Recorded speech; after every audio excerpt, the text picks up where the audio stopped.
Hello les matheux! Dans cette vidéo, je vous propose une séance d'exercice spéciale opération avec les radicaux. Alors, prête à devenir des experts? C'est parti!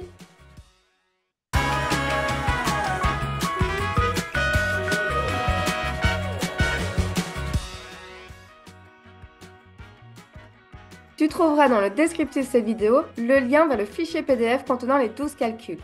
Alors, munis-toi d'une feuille et d'un crayon. Aide-toi éventuellement de la synthèse également disponible dans le descriptif de cette vidéo. Et quand tu seras prêt et prête en temps de la correction, tu pourras poursuivre dans cette vidéo.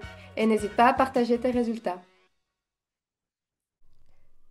Allons-y, voyons voir comment tu t'es débrouillé avec les calculs proposés. Et n'hésite pas à partager cela dans les commentaires de cette vidéo.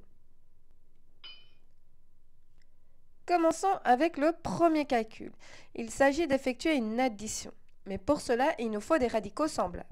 Donc, la première étape consiste à simplifier les radicaux qui peuvent l'être. Racine de 12 est simplifiable puisque 12 est égal à 4 fois 3. Racine de 28, nous observons que 28, c'est 4 fois 7. Racine de 27 est également simplifiable puisque 27, c'est 9 fois 3. Et enfin, nous pouvons simplifier racine de 63 puisque 63, c'est 9 fois 7.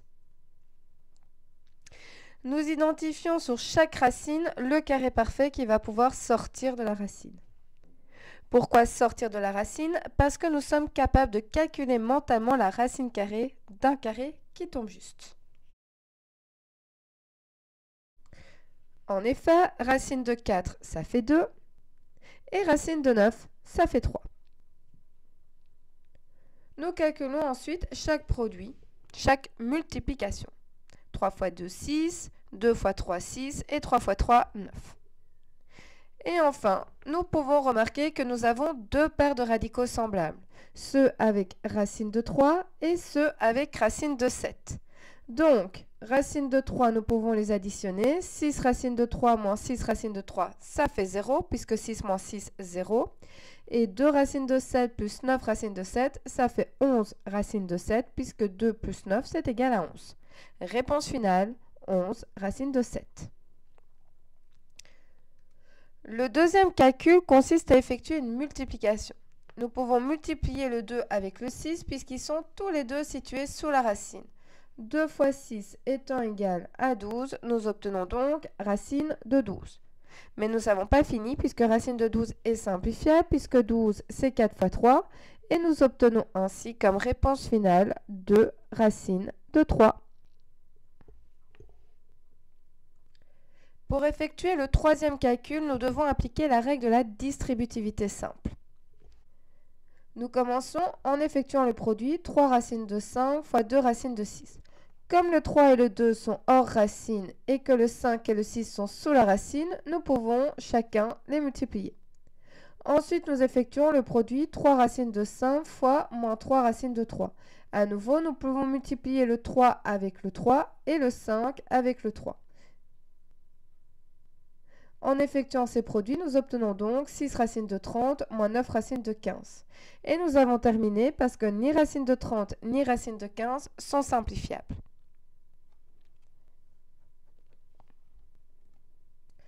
Le quatrième calcul consiste à appliquer une propriété des puissances. Il s'agit d'une puissance d'un produit. Puisqu'entre le 3 et la racine de 7, c'est sous-entendu fois. L'exposant 2 s'implique ainsi sur chaque facteur, sur le 3 et sur la racine de 7. Nous devons donc conserver le fois et calculer le carré de 3 ainsi que le carré de racine de 7. 3 au carré étant égal à 9 et racine de 7 au carré est égal à 7 puisque racine et carré sont deux opérations qui s'annulent. Il ne nous reste plus qu'à faire 9 fois 7 qui est égal à 63. Passons maintenant au cinquième exercice. Nous aurions envie de croire qu'il s'agit d'une double distributivité, mais en réalité c'est une double distributivité plus plus. Pourquoi? Parce que j'observe les mêmes termes dans chaque parenthèse. Je retrouve racine de 5 et racine de 3. La différence qu'il y a, c'est que dans la première parenthèse, j'ai une addition, alors que dans la seconde parenthèse, j'ai une soustraction. Il s'agit donc du produit de binômes conjugués. J'identifie alors la parenthèse où il y a la soustraction. Il s'agit de la seconde parenthèse. Je prends racine de 5 et racine de 3. Je garde la soustraction et j'élève chaque terme au carré. Ça devient donc racine de 5 au carré moins racine de 3 au carré. Racine de 5 au carré, la racine saute puisqu'il y a un carré, ça devient 5. De même avec racine de 3 au carré, le carré fait sauter la racine. Je n'ai plus qu'à effectuer la soustraction, 5 moins 3 qui est égal à 2. Sixième calcul. Il s'agit d'une simple multiplication. Donc ici, j'ai choisi de d'abord simplifier racine de 8. Comme 8, c'est 4 fois 2, je peux sortir le 4. Ça devient 2 racines de 2. Et ensuite, je peux multiplier tout ce qui est hors racine ensemble, c'est-à-dire le 2, le 5 et le 2. Et je multiplie tout ce qui est sous la racine ensemble, c'est-à-dire le 3 avec le 2. J'obtiens ainsi 20 racines de 6. Septième calcul, il s'agit à nouveau d'une addition. Première étape, je simplifie. Je peux transformer le 50 en 25 fois 2, le 32 en 16 fois 2, le 20 en 4 fois 5 et le 45 en 9 fois 5. J'identifie tous les carrés parfaits, ceux dont je vais pouvoir calculer la racine. Racine de 25, 5, racine de 16, 4, racine de 4, 2 et racine de 9, 3. J'effectue les produits et j'obtiens donc 15 racines de 2 plus 8 racines de 2 moins 2 racines de 5 plus 6 racines de 5. Étape suivante, maintenant que tout est simplifié, je dois identifier les radicaux semblables. J'ai d'abord les radicaux avec racine de 2, je peux donc les additionner. 15 racines de 2 plus 8 racines de 2 étant égal à 23 racines de 2. Et j'ai une deuxième paire de radicaux semblables, ceux avec racine de 5. Donc je peux additionner moins 2 racines de 5 plus 6 racines de 5, ce qui est égal à 4 racines de 5. Réponse finale, 23 racines de 2 plus 4 racines de 5. Huitième calcul, il s'agit d'appliquer la règle de la double distributivité, mais avant ça, je peux simplifier. Je peux simplifier racine de 24 et je peux simplifier racine de 8 ainsi que racine de 50. Ensuite, en continuant cette simplification, j'obtiens donc comme produit 2 racines de 6 moins 4 racines de 2 fois 5 racines de 2 moins racine de 3. Maintenant que tout est simplifié, je peux distribuer. D'abord, j'effectue 2 racines de 6 fois 5 racines de 2, ce qui est égal à 10 racines de 12. 2 racines de 6 fois racine de 3, ce qui est égal à moins 2 racines de 18. Moins 4 racines de 2 fois 5 racines de 2, ce qui est égal à moins 20 fois 2. Fois 2, puisque racine de 2 fois racine de 2, je multiplie une racine par elle-même, la racine saute. Et enfin, dernier produit, moins 4 racines de 2 fois moins racine de 3, ce qui est égal à plus 4 racines de 6. Attention, moins fois moins est égal à plus. Et enfin, je peux simplifier la racine de 12. 12, c'est 4 fois 3. Je peux simplifier la racine de 18. 18, c'est 9 fois 2. Et je peux calculer 20 fois 2. J'obtiens donc comme réponse finale 20 racines de 3, moins 6 racines de 2, moins 40, plus 4 racines de 6. Passons maintenant au 9e exercice. Nous sommes à nouveau confrontés à une distributivité simple. Je distribue donc le 2 racines de 3. 2 racines de 3 fois racine de 6, c'est égal à 2 racines de 18.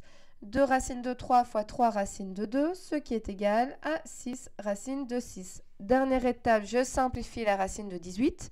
Racine de 18 qui est donc égale à 3 racines de 2. Et quand le 3 vient multiplier le 2 qui était déjà devant, nous obtenons comme réponse finale 6 racines de 2 plus 6 racines de 6. 10e exercice. Il s'agit du carré d'une somme. Je vois une addition dans la parenthèse, je vois un exposant 2, je suis bien confronté à un produit remarquable. Je dois donc prendre le premier terme et l'élever au carré, ajouter le carré du deuxième terme, 3 racines de 2, et enfin ajouter leur double produit, 2 fois 4 racines de 5 fois 3 racines de 2. 4 racines de 5 au carré, le carré s'applique autant sur le 4 que sur la racine de 5, donc ça devient 16 fois 5. De même, 3 racines de 2, quand je l'élève au carré, le carré s'applique autant sur le 3 que sur la racine de 2, ce qui fait donc 9 fois 2. Et alors, si je calcule le produit, 4 racines de 5 fois 3 racines de 2, c'est égal à 12 racines de 10. Je poursuis mes calculs. 16 fois 5, c'est égal à 80. 9 fois 2 à 18. Et enfin, je calcule le double produit. 2 fois 12 étant égal à 24, j'obtiens 24 racines de 10. Dernière étape, je peux encore additionner 80 avec 18 puisque tous les deux n'ont pas de racines, ce qui fait 98. Réponse finale, 98 plus 24 racines de 10.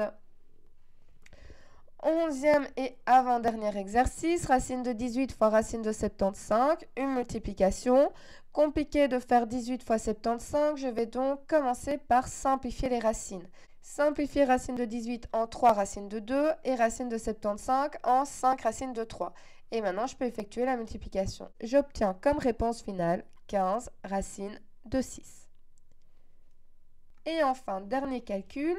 Alors, il ne s'agit pas à proprement parler de faire une opération, mais ce qu'il faut retenir, c'est qu'on ne peut pas avoir de racine carrée au dénominateur. Donc ici, il s'agit d'une division. Je vais donc devoir me débarrasser de cette racine qui se trouve en bas. C'est racine de 5 qui me dérange. Pour pouvoir la faire sauter, il me suffit simplement de multiplier racine de 5 par elle-même. Mais si en bas je multiplie par racine de 5, je suis obligée en haut de multiplier également par racine de 5 pour conserver mon quotient. 8 fois racine de 5 étant égal à 8 racines de 5 et 2 fois racine de 5 fois racine de 5, ça fait 2 fois 5. Je peux calculer 2 fois 5 qui fait 10. Et enfin, dernière étape, 8 et 10 sont simplifiables puisqu'ils sont tous les deux divisibles par 2, ce qui est égal à 4 racines de 5 sur 5. Et voilà, j'espère que cette vidéo t'aura aidé. N'hésite pas à la dire en commentaire. Si tu as des questions, tu peux également les déposer en commentaire et j'essaierai d'y répondre du mieux que je peux. Et n'oublie pas, la règle d'or pour réussir en mathématiques reste toujours la même, faire régulièrement des exercices à la maison.